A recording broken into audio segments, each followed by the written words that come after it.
մեր հավատքը հարություն արած Տիրոջ նկատմամբ պետք է հանգեցնի պատրաբեր կյանքի ծառայության։ Սակայն պիտի ասեմ, որ շատերս տարբեր պատճառներով կամ պատճառաբանություններով ներգրաված չենք Աստծո գործի մեջ, ուսացավը։ Տերը փրկել է, որպեսզի մենք իրեն փառավորենք։ Ոչ միայն կիրակի օրը, այլ ամեն օր։ Վերջին շաբաթները խոսում ենք Քրիստոսի մահվան և հարության մասին, դրա հաջորդող դեպքերի մասին, որ Հիսուս իր չարչարանքներից հետո նախքան կհամբարձվեր երկինք 40 օրերի ընթացքում երևաց իր հարություն առած զորությամբ, վեհությամբ և փառքով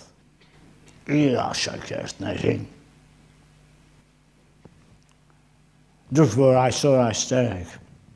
դուք, որ ունեցել եք հարության փորձառությունը, ես նկատի ունեմ վերստին ծնունդը, բայց ինչ-ինչ պատճառներով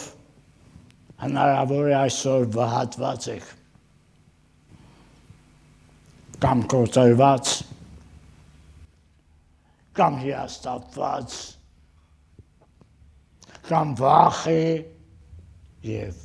անհուսության մեջ, սա կարծես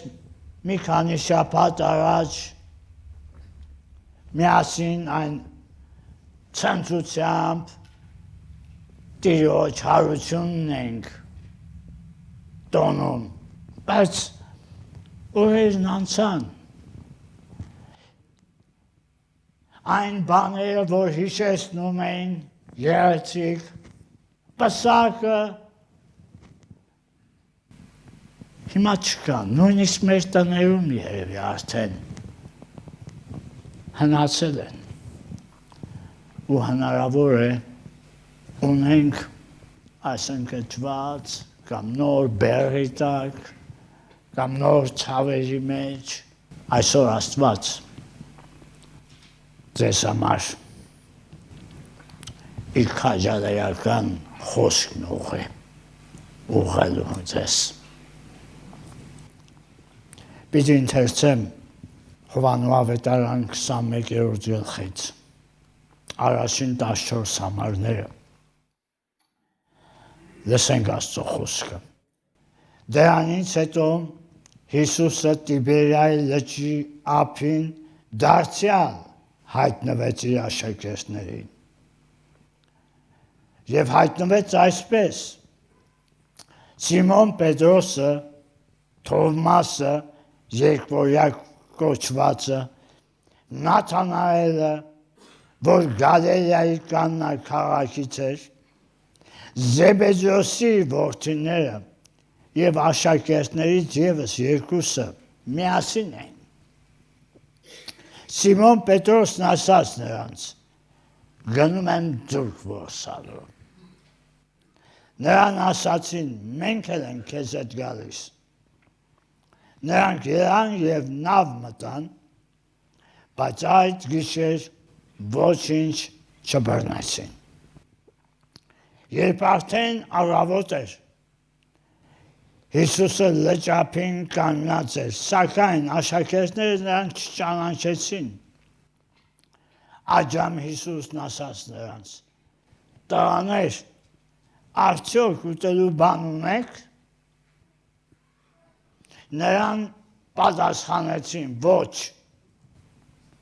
Իսկ նա ասաց նրանց. Ուրկանը նավի աջ կողմը գցեք և կգտնեք։ Նրանք գցեցին և ձկների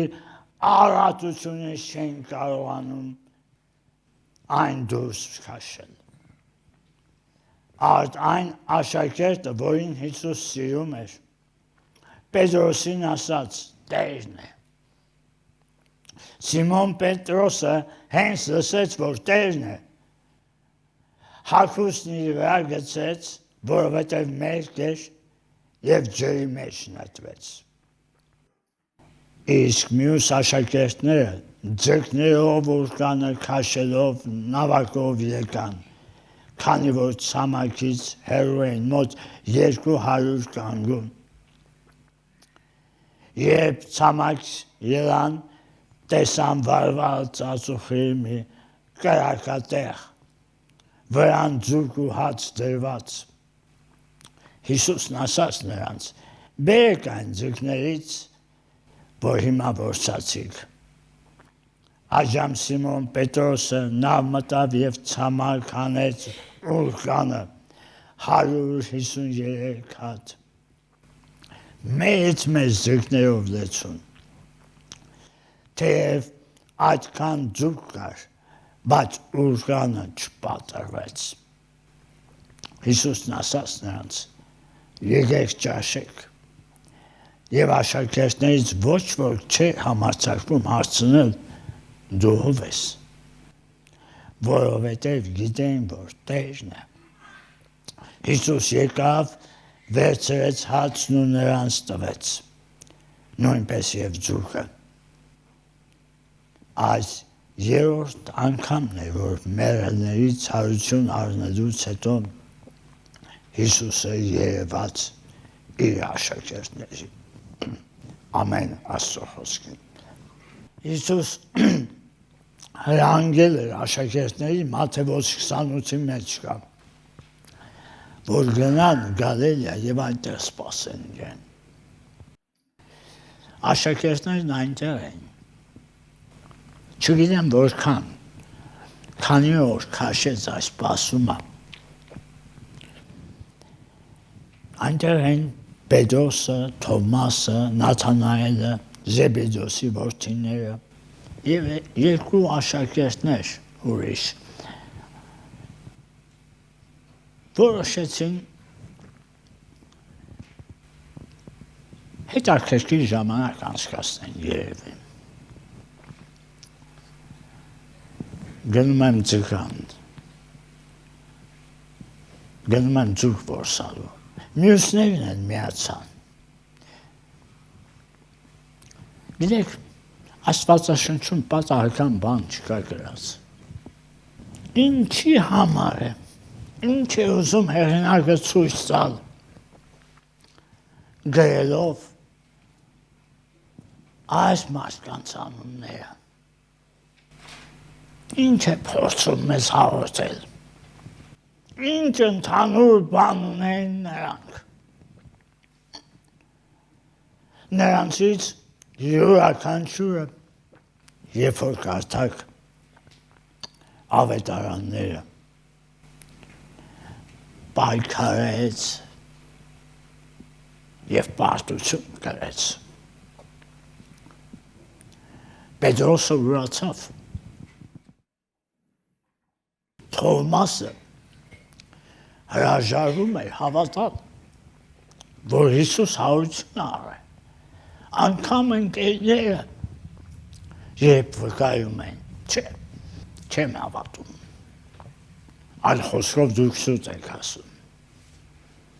Մինչև անձամբ ես իմ փորձով չհամոզվեմ, չէ, Նաթանայելը, երբ Փիլիպոսը ասեց արի, Մեսիային գտել եմ։ Նաթանայելն ասեց հեգնելով. հնարավոր է Նազարեթից որևէ լավ բան դուրս գա։ Չեմ կարծում։ Ես այդ կողմերին լավ գիտեմ։ Ես այդ մարդկանց լավ ճանաչում եմ։ Այդպես Լաբան դուրս չգա։ Զեբեդոսի որդիները, Հովհաննեսն ու Հակոբոսը, որոտմունքի որդիներ են կոչվել։ Եվ գիտեք ինչու՞։ Մի օր երբ անցնում են, պիտի անցնեն Սամարիայի միջով, Սամարացիները, որ իմացան Երուսաղեմ են գնում, թույլ չտվեցին։ Ու գիտեք ինչ արեցին, ինչ ասացին։ Տեր կուզես, երկնքից ասեն կրակ նշնի և սրանց ոչնչացնի։ Տերն ասեց դուք չգիտեք ինչ խուցեք։ Այդ գիշեր հետաքրքիր է, Հովհաննես ավետարանիչը իր ավետարանում նաև ունի այս նյութը խավար լույս։ Ասում է այդ գիշեր այս մարդիկ միասին են մեկ նավի վրա, նավ, որը ծանրաբեռնված էր ոչ միայն ձկնորսական պարագաներով, այլ որ ավելի շատ ձախողության ծանր բեռով։ Ամեն մեկը հիշում էր, Պետրոսը հիշում էր իր ուրացումը, հիշում էր նաև, թե ինչպես Տերը մի օր ասեց, ետս գնա սատանա իրեն։ Հովհաննեսն ու Հակոբոսը հիշում էին, թե ինչպես իրենց մորը ուղարկեցին, որպեսզի բարեխոսի, Հիսուսի աջ ու ձախ կողմերը նստեն։ Ամեն մեկը, Թովմասը հիշում էր վերջի խոսքերը, որ Տերն ասեց, անհավատ մի եղի, Թովմաս։ Պատկերացրեք, թե որքան նվաստացուցիչ և ցավոտ էր նրանց համար հիշել սեփական անհավատությունը, հպարտությունը և ամիտ քայլերը։ Ոչ միայն դուրսն էր խավար, նրանց ներսն էր դուրսը խավար, ներսը ավելի մութ է, երկ այդպես։ Ներկաներից ոմանք հնարավոր է ծանոթ են այս իրավիճակին։ Դուք այստեղ եք և ինչ որ իմաստով մեկ նավի մեջ ենք բոլորս։ Հնարավոր է մեզանից ոմանց դեռ ճնշում է անցյալից եկող ամոթի բեռը, որ կրում ենք։ Եվ մտածում ենք, ես արժան չեմ, ինձանից լավ բան դուրս չի գա։ Ինչ անում եմ չի ստացվում։ Թեև Աստված փրկել է, և դու սիրում ես Հիսուսին, բայց չես կարողանում ազատվել այն մտքից, որ դու այն տեսակը չես, ինչպիսին նա ուզում է, որ դու իրեն ներկայացնես։ Հիսուսն այսօր հենց քեզ համար շնորհ ունի, բարի լուր ունի։ Աստված կարող է ներել և վերականգնել քեզ, դարձնելով պատրաբեր անձ իր փառքի համար։ Նա օգտագործեց ճիշտ ինձ ու քեզ նման մարդկանց, մեղավոր մարդկանց, ընկած մարդկանց։ Ճիշտ է, որ մեր ձախողումները անհնար է թաքցնել հարություն արած փրկչի աչքից, բայց ձախողումը չի կարող մեզ բաժանել հարություն արած փրկչի սիրուց։ ավելին Աստված ցանկանում է գործել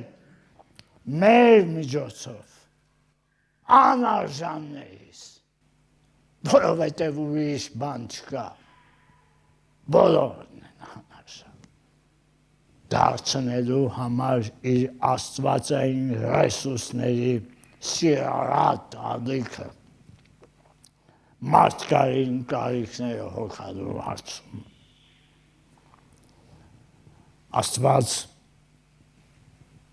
օգտագործեց Մովսեսին, ով մարդ սպանեց, փախավ անապատ, որ իրեն չսպանեն։ Մովսեսին, որ լավ ճարտարախոս չէր,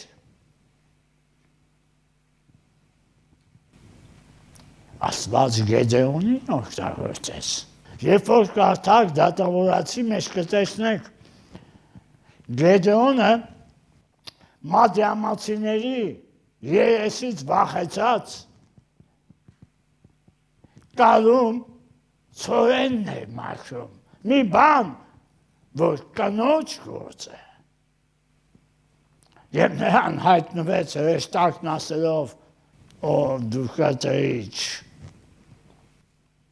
Աստված քեզ հետ է։ Աստված Դավթին օգտագործեց մի պարսատիկով։ Սիրելիներ, ես կարդացի Միքելանջելոյի այս Դավթի արձանի հետ կապված, որ պարսատիկն է ձեռքը։ Այս պատմությունը շատ հետաքրքիր է։ Երբ 1500-ական թվականներին մի մեծ մարմարե ոչ հաղթված մի քար կար, որի վրա շատ մեծ տաղանդավոր քանդակագործներ փորձել էին աշխատել եւ դրանից մի բան ստեղծել, բայց երբ որ մի քիչ կոտրատել են, տեսել են խնդիր քարի մեջ, որը չեն կարող լուծել։ Եվ այդպես քարը տարիներ շարունակ ընկած էր այդտեղ։ Մինչև որ մի երիտասարդ քանդակագործի առաջարկեցին։ Եվ դրա մեջ եղած այս մարդը, այս երիտասարդը սկսեց կերտել այս արձանը, այս գլուխ գործոցը։ Եվ այն անորակ մասը, որ կար այս քարի մեջ, գիտեք, ինչ արեց։ Թաքցրեց գանգուրների մեջ։ Սիրելիներ, միթե մեր Աստվածը չի կարա այնպես անի, որ մեզ այն խոչընդոտները, որ կան, թերի կողմերը, որ կան, չծածկի իր որդու թափածայրունով և մեզանից մի բան կերտի իր փառքի համար։ Նա կարող է օգտագործել նաև մեզ, մեր թերություններով հանդերձ, ուրիշներին ծառայելու և Աստծուն փառք բերելու համար։ Երբ ես ասում եմ, որ հույս կա նրանց համար, ովքեր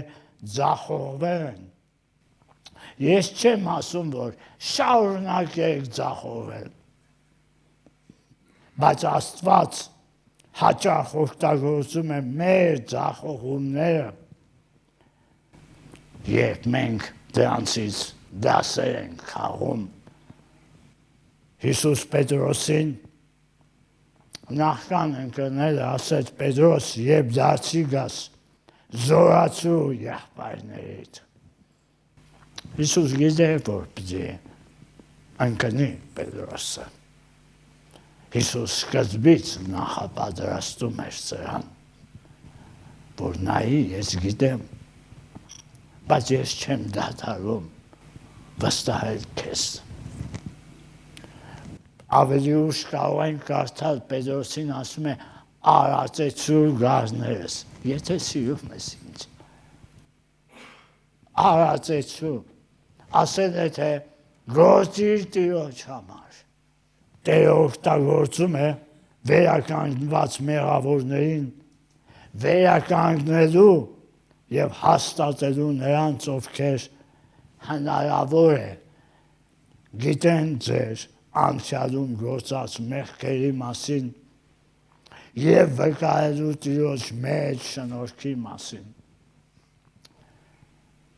Հեշմտներովդ անցել է ինչպես Պետրոս Պենտեկոստեի օրը 3000 հոգու առջև խոսեց։ Կարող է Պետրոսն ասել, ես չեմ կարող, հնարավոր է դրանց մեջ մարդիկ լինեն, որ գիտեն իմ անցյալի մեղքը, գիտեն, թե ես ոնց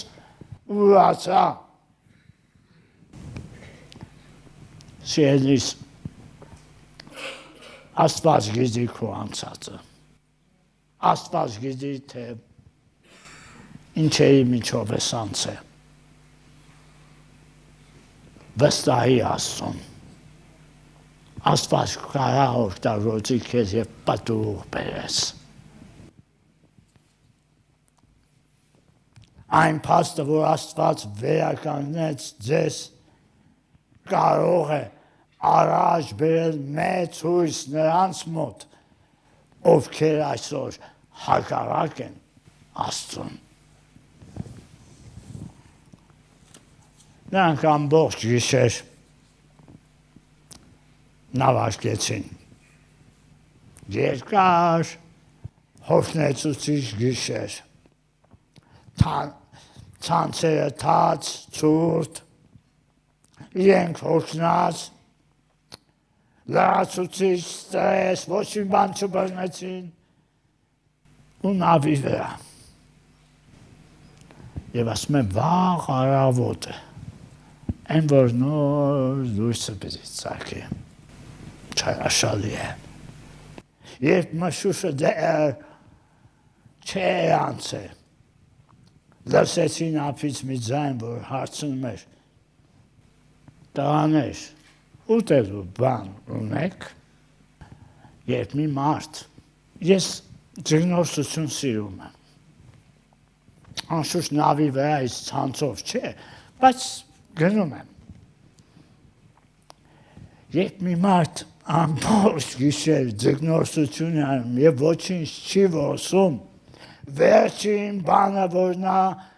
ուզում է լսել, կնոջից է։ Ինչ ես բռնել։ Եվ այստեղ կարող ես լսել հիասթափություն ու նյարդայնացած այդ մեկ բառը։ Ոչ, չեմ բռնել։ Այս ասում է, ցանցը աջ կողմը նետիր։ Լավ էլի, հոգնած, կոտրված, հեյքայլի։ Շատերը հենց այսպես են արձագանքում Տիրոջ կանչին։ Հնարավոր է դու էլ այսօր այստեղ տենց արձագանքես։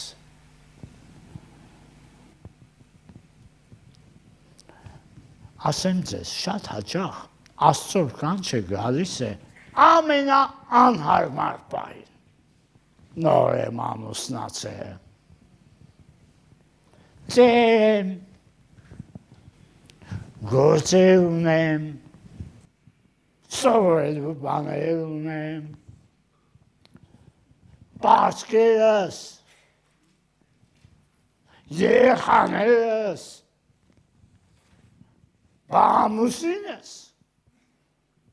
բայց նրանք նետեցին։ Ի տարբերություն նրանց ովքեր շարունակում են պատճառաբանություններ բերել, արեցին, քայլ արեցին, հնարավոր է հիշեցին Տիրոջ հրաշքը, ոչ վաղ անցյալում չզլացան և կրկնվեց հրաշքը ավելիով։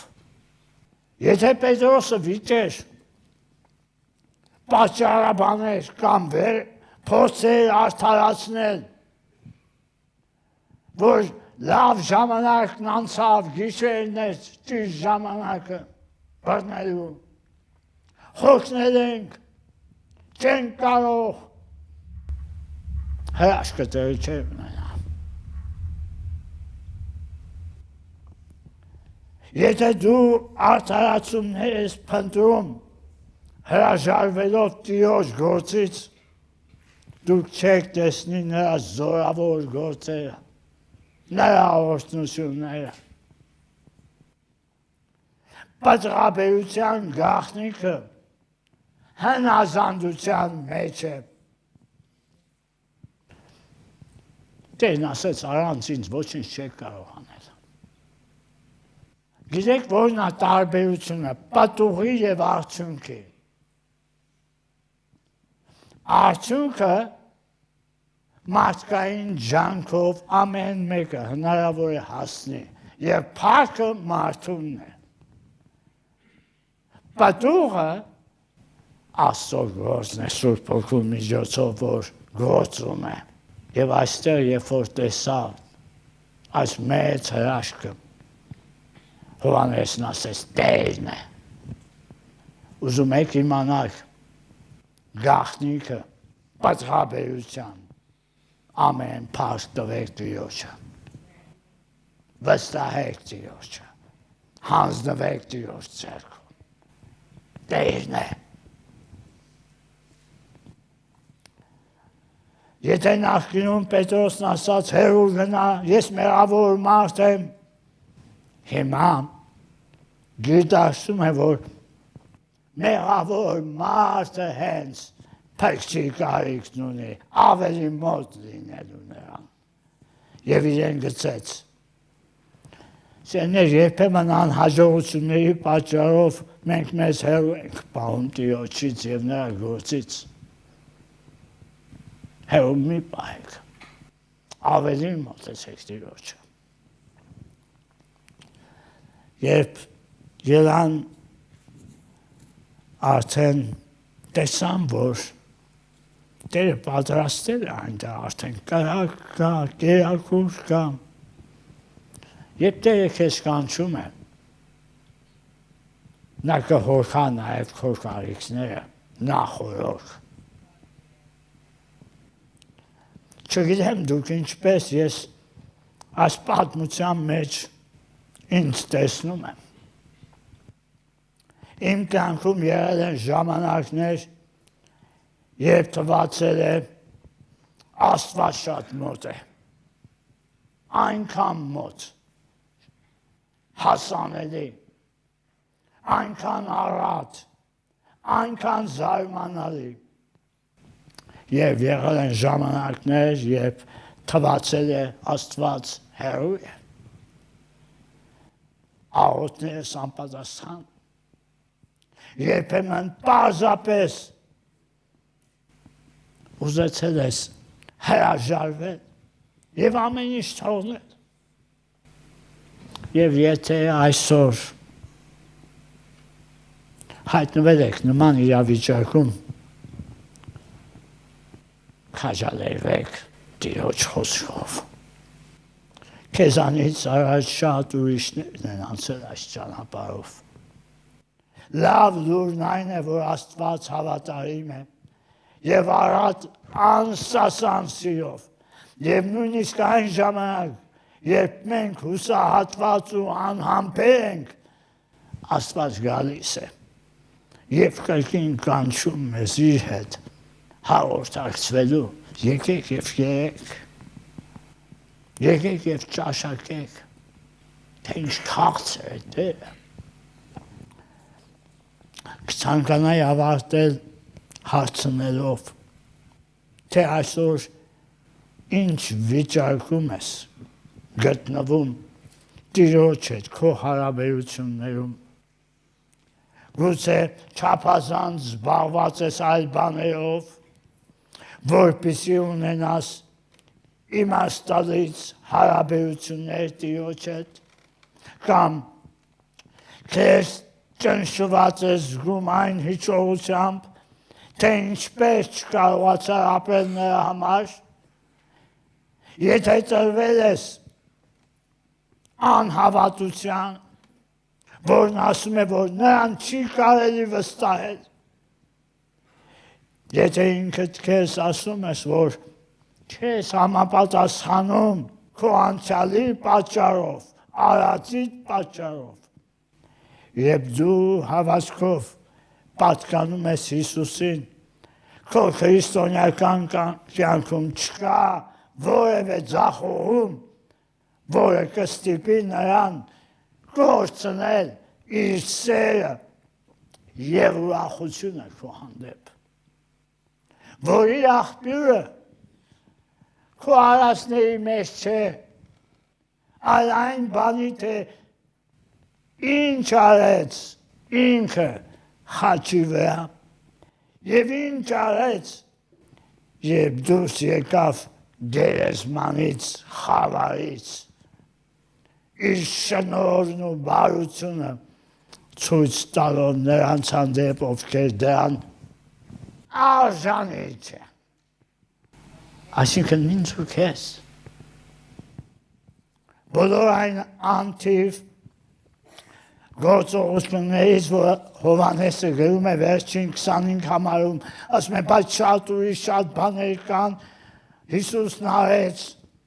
որոնք եթե մեկ գրեի, չէր հերիքի, բայց գիտեք, մյուս ավետարանները ավարտվում է Հիսուսի հրաշափառ համբարձմամբ։ Հովհաննես ավետարանիչը որոշել է սրանով ավարտել, այսինքն Հիսուս իր աշակերտների հետ ծովեզերին կրակը վառած միասին նստած հաղորդակցության մեջ, հրաշալի մի տեսարան, նա պատրաստել է ամեն ինչ անհրաժեշտ է մեր փրկության համար, և նա այսօր առաջարկում է այն մեզ անվճար։ Ես խրախուսում եմ ձեզ այն յուրաքանչյուրին այս շաբաթ ամբողջ աղոթել հետևյալ բառերն մեջ ունենալով, օգտագործիր ինձ Աստված քո փառքի համար, դարձրու ինձ օրհնություն այլոց համար, ես կանեմ այն, ինչ դու ուզում ես, կգնամ այնտեղ, որտեղ դու ուզում ես, որ ես գնամ, ես քոնն եմ, Տեր, իմ անձը որպես կենդանի զո դնում եմ քո զոհասերանի վրա, Տեր թող օրհնի ձեզ։